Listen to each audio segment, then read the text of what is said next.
Have you ever noticed that sometimes the quietest places make the loudest thoughts show up? Maybe you're listening to this on your way to the campground for the weekend. Maybe you're sitting beside a lake with your morning coffee, watching the water before everyone else wakes up. Or maybe you're finally taking a vacation that you've been looking forward to for months. You thought getting away and going on vacation would quiet your mind. Instead, you're finding yourself replaying conversations, questioning decisions, and wondering if you're doing enough. If that sounds familiar, this episode is for you. Today, we're talking about why we overthink and why the answer isn't learning to think less. It's actually learning to hear yourself again. Come on in, it's time to choose happy. Wherever you are, whatever kind of day you're having, this is your reminder. You have a choice. If you're ready to break free from self-doubt and negative thinking, you're in the right place. Hi, I'm Marie, and this is the Choose Happy with Marie podcast. Welcome. Hello, and welcome back to Choose Happy with Marie. I am so glad you're here. If you're listening when this episode comes out, we're right in the middle of summer. Maybe you're driving to the cottage, heading out to a campground, or spending time at the lake, or simply enjoying a slower morning on your back deck with a cup of coffee. Summer has a way of inviting us to slow down. The calendar isn't quite as full. The evenings feel a little longer. We spend more time outside. And sometimes, for the first time in months, everything around us becomes quiet. But have you ever noticed something interesting? Sometimes it's in those quiet moments that our minds become the loudest. I was thinking about this recently and imagined sitting around a campfire after everyone had gone to bed. The fire has settled into glowing embers. The sounds of the day have faded, and you can hear the breeze moving through the trees. It's so peaceful. It's exactly the kind of moment you've been craving. And then your mind starts talking. Did I make the right decision at work? Should I have said something differently to my friend? What if I disappoint someone? Am I doing enough? Am I where I'm supposed to be by now? And it's almost as if once the outside world becomes quiet, the inside world finally has room to speak. Or maybe it has been speaking all along. We've just been too busy to notice. If I'm being honest, for a long time, I thought overthinking meant that there was something wrong with me.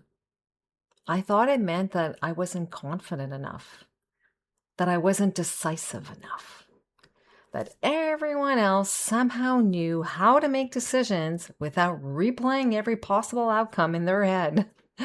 But what I've come to understand is something very different. Overthinking isn't a sign that there's something wrong with us. It's often a sign that we've been disconnected from ourselves. And that's what I want to explore with you today. Not how to force your thoughts to stop, because they are going to keep going. Not how to make perfect decisions. That's not real. But how to begin hearing yourself again.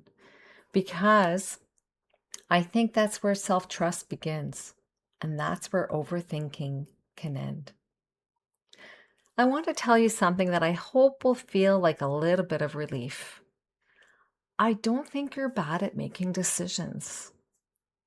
I don't think you're incapable of trusting yourself. And I definitely don't think you're overthinking because you're weak or because there's something wrong with you. I think you've been trying to make good decisions for a very long time. You've been trying to be thoughtful. responsible, kind.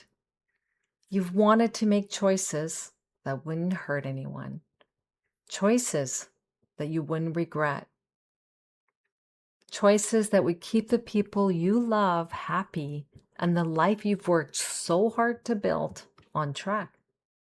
Of course, you think things through. I do too. That's not the problem. Well, I don't think it is. I think the problem is that somewhere along the way, thinking became the only place that you looked for answers. You stopped checking in with yourself. And it wasn't because you wanted to, but because little by little, you learned that your own voice wasn't always the safest one to trust. Maybe someone questioned your decisions often enough that you started questioning them too. Maybe you learned to look for approval before taking a step. Maybe you became so good at noticing everyone else's needs that your own quietly slipped into the background. And this doesn't happen overnight. It's something that happens over years, one small moment at a time, until one day you find yourself standing in the grocery store aisle, wondering which pasta sauce to buy. And somehow that simple decision feels bigger than it should be. Or maybe you're sitting around the campfire with the people you love, smiling and laughing together. But a part of your mind is replaying something you said 3 days ago. You wonder if you offended anyone, if they misunderstood you, if you should send a text, when you get home. It's exhausting. Not because the decisions are so difficult, but because your mind has learned that every decision deserves another round of thinking, and maybe another one after that. I know that feeling, and maybe you do too. So why do we overthink in the first place? For a long time, I thought it was because I lacked confidence. And I read the books out there to help with, how to increase your self-confidence. I thought if I could just become more decisive, my husband would tell me, can you just make a decision? I'd stop replaying every possibility in my mind. But what I've come to understand is that our brains are simply doing what they're designed to do. Our brains are designed to keep us safe. Your brain doesn't love uncertainty. It wants to know what's coming. It wants to avoid mistakes. It wants to protect you from disappointment, rejection, conflict, embarrassment, or regret. So when you're faced with a decision, your brain gets busy. It starts asking questions such as, what if this is the wrong choice? What if there's a better option? What if someone is upset with me? What if I regret this later? And the more uncertain something feels, the harder your brain works. It believes that if it can just think about it just a little longer, it'll eventually arrive at certainty. But here's the problem. Life rarely offers certainty. You don't see it in relationships, not even parenting, or career decisions. There is no certainty. Even choosing whether to say yes or no to an invitation doesn't even come with guarantees. Anything can happen. So our minds keep searching for an answer that doesn't exist. And while all of that thinking is happening, something else gets pushed into the background. You know what that is? Our own inner knowing. I've been thinking about it in this way lately. Your brain is looking for certainty, so is mine. Your inner voice is looking for truth. And those aren't always the same thing. Your brain wants proof because it lets you move, right? Your inner voice quietly says, but this feels right. Or it says, this doesn't feel like me anymore. The challenge is that our inner voice doesn't usually shout. It doesn't argue necessarily. It doesn't give us a long list of pros and cons. It's actually often quiet, gentle, steady. And when our minds become filled with endless questions and what ifs, that quiet voice can become so difficult to hear. And it's not because it disappeared, but because there's so much noise around it. And that's why I don't believe overthinking is really a thinking problem. And I've been doing a lot of reflection on this, a lot of reading. I think it really is a listening problem, and not about listening to everyone else that's around you. I'm talking about listening to yourself. Before we finish today, I'd love to leave you with one small practice. Not because it's going to make you stop overthinking overnight. Overthinking is a habit, something that we've accumulated over many years. So we can't just snap our fingers and think it's just going to be gone. But I do want to give you a practice that you can start doing that can help. This week, I want you to find a quiet moment. You can have many quiet moments, but at least find one quiet moment.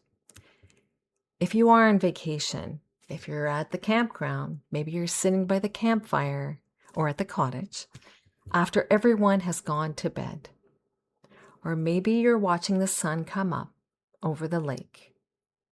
Or maybe you might be taking a walk through the woods, listening to the birds before the campground comes to life. Or even if it's just 5 quiet minutes with your favorite morning beverage before the rest of the house wakes up. In that moment, notice if your mind starts doing what minds do.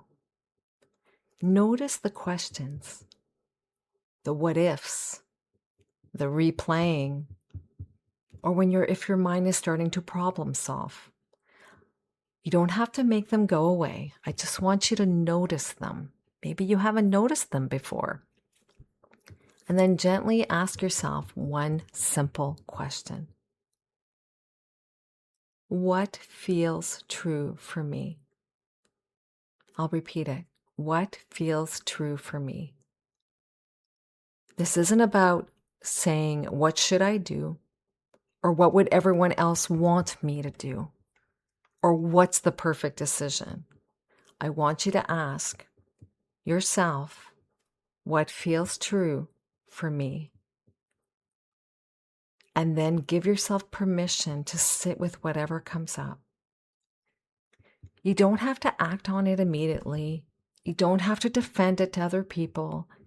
You don't even have to feel completely sure. I just want you to start listening, because that's where self-trust begins. It's not with making perfect decisions, but with believing that your own voice, your opinions, is worth hearing.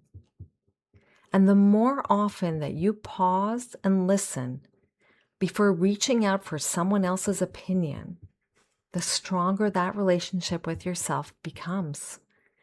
And one day you'll notice something. The noise hasn't disappeared completely, but it also doesn't have quite as much power over you anymore. Because underneath it, you've discovered another voice. It could be a quieter voice. It may feel like a steadier voice, It's the one that's been with you all along. The one that's been patiently waiting for you to listen again. That's your voice. And I have a feeling she has more wisdom that you've been giving her credit for. Before we wrap up today, I'd love to invite you to stay connected. If this episode resonated with you, I think you'll really enjoy my weekly Choose Happy email. Every Wednesday, I send a short note that's designed to help you carry what we've been talking about here into your everyday life. Inside, you'll find a simple affirmation for the week, a journal prompt, or 2, sometimes I do 3, it depends on the topic, to help you reflect a little more deeply.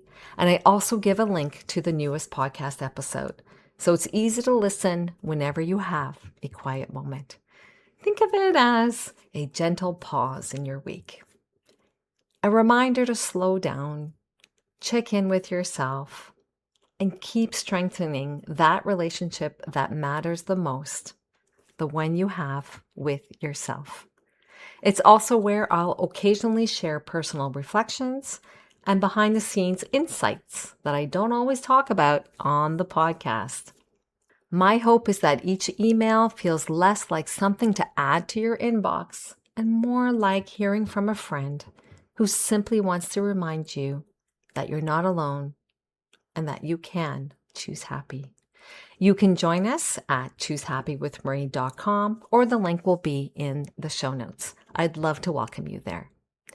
And if today's conversation made you think of someone who tends to overthink everything or is learning to trust herself again, would you share this episode with her? You never know how much someone might need the reminder that she's not alone in what she's feeling. Thank you so much for spending this time with me today. Until next time, remember this: you don't have to have all the answers today. You don't have to be completely certain. Sometimes the bravest thing that we can do is pause, take a breath, and ask ourselves, what feels true for me? Because choosing happy isn't about pretending everything is perfect. It is about choosing yourself. One honest moment, one quiet decision, one small act of self-trust at a time. I'll see you next week. Have a wonderful week. Cheers! Thanks for listening to Choose Happy with Marie. If today's episode spoke to you, I would love it if you could share it with a friend or leave a quick review for the show. It helps more women find this kind of support. Remember, you don't have to overhaul your life to start feeling better. You just have to choose happy right where you are, one choose happy choice at a time. I'll see you next time. Take care.